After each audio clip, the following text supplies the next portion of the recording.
Just like the last time I made a video about hats you never see, TF2 still has a lot of hats. But because there's so many hats in the game, there's so many of them that you will literally never have seen in the game at all. Maybe because they're expensive, maybe because they're rare, maybe they just look awful and people don't want to wear them. But today, I want to talk about some of them. But before we get into this video is sponsored by Quicksell.store. They are an online trading website with a huge inventory of stuff that you can trade for, which is really nice. And sometimes you can even buy stuff in that site for around buy orders, which is quite rare and you don't normally get to do that. There is also a giveaways tab where every single week they give away an unusual, so definitely make sure you check that out. And the site is fully automatic, so you don't have to be trading with actual people, and you can trade at pretty much any time of the day that you would like to. The link will be in the description. Definitely go and check them out. They are a really awesome site. I've used them before in the past. Definitely recommended. Okay, so for the first hat you never see in the game, that you might not even know was in the game, is this hat called the Battle Bob. It's a weird hairstyle for the soldier, and I genuinely didn't know it was in the game until a few years ago when somebody showed me it, or I think I was looking at it for a video or something. I found out randomly, never saw it in the game, and didn't even know it was a thing. I don't hate the hat, but I can't say it's my favorite. I'm sure there's some cosmetics that would work with this thing, but it's honestly not really for me. Let me know if you do use this in your loadouts, and what you use as well as that, like what goes with this hat.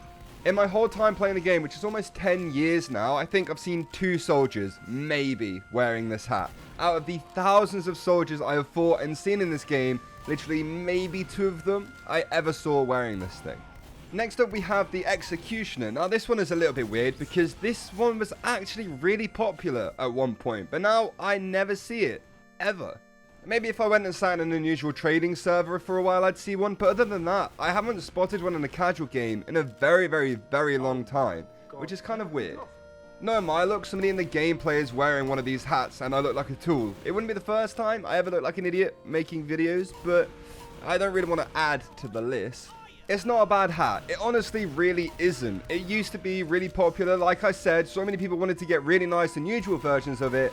But it is weird that it has kind of dropped off. I think some of that has to do with the fact that there are a lot of better items being added into the game now anyway. And they're a little bit easier to get, especially in unusuals and stuff like that nowadays. So I think that has contributed to the fact that you don't see as many executioners around anymore. So that is my theory about it. Let me know in the comments what you think. I would love to hear it. Next up on the list we have the Private Eye, another one of those items I used to see a lot in servers and I used to wear myself, but it just kind of faded away the more hats got added into the game and basically just replaced them and were better than them. At least in my opinion. Obviously if you like the Private Eye more than most of the things that have been added recently, you're allowed to think that. Ignore me completely, but I don't think it's as good as some of the stuff that's been added recently. This one's definitely more of an old school hat, which is kind of cool, but I don't see too many people wearing it. I think it's also multi-class, so you would think you saw a lot of people wearing it, but it is also on the spy, so it makes sense if you don't see it a lot, because spies, you're not meant to see them most of the time. I haven't sat down and recorded anything for 4 or 5 days. I'm so out of it, it's ridiculous. I feel like a lot of hats on this list I actually don't really like that much, and this is one of them, but it's not the worst thing in the entire game. Like I said, I did used to wear it. It would be pretty bad if I was like, oh no, I hate this thing, even though it was on my loadouts in the past.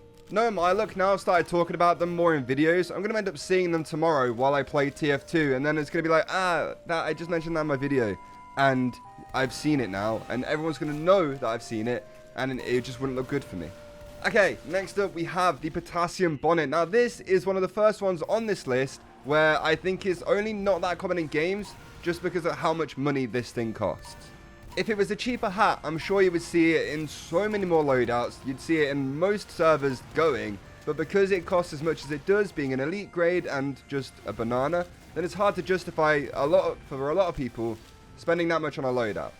It kind of just makes it a little bit harder to justify spending that much money on one singular hat for a loadout. Obviously, if you've got cash to burn, or you're just a big trader and you've got keys you can spend on it, then that is fine. Go ahead and do that. But for most people just playing the game normally, you won't want to spend this much on a hat like that. It's a big, bright banana on your head. For TF2, it's the perfect fit.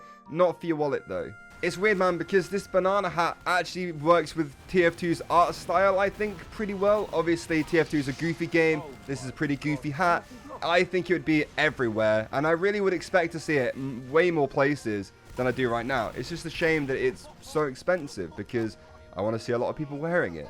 And finally, we have the Sledder's sidekick, the dog that sits on your shoulder. It kind of looks like my dog in real life, actually. If we had a couple more cosmetic slots in TF2 loadouts, then I would 100% be wearing this cosmetic. I feel like the pet cosmetics would be way more popular than they actually seem to be in-game, which is a little bit weird. This one is a really nice cosmetic, and I remember when it came out, a lot of people were really happy about it, and they were excited to use it.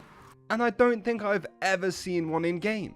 Maybe I'll start wearing it on certain loadouts and try and bring it back a little bit, you know? But if any of the items on this list are going to get even slightly more popular from this video, can we please make it this one? I'm not sure that's going to happen, given that I'm putting this last, and I don't know how many people really get to this point in my videos, but I want to see more of these in my games. So anyway, that is going to do it for the video, guys. I hope you all enjoyed it. If you did, please make sure you leave this video a like, and also subscribe to my channel if you're new. It would really mean a lot to me. And yeah, now that I've had a bit of a break, a bit of like a mental reset, hopefully I'll be back into making content pretty frequently, and also hopefully it'll be better. So yeah, anyway, thank you all so much for watching once again, and I'll see you all next time. Goodbye.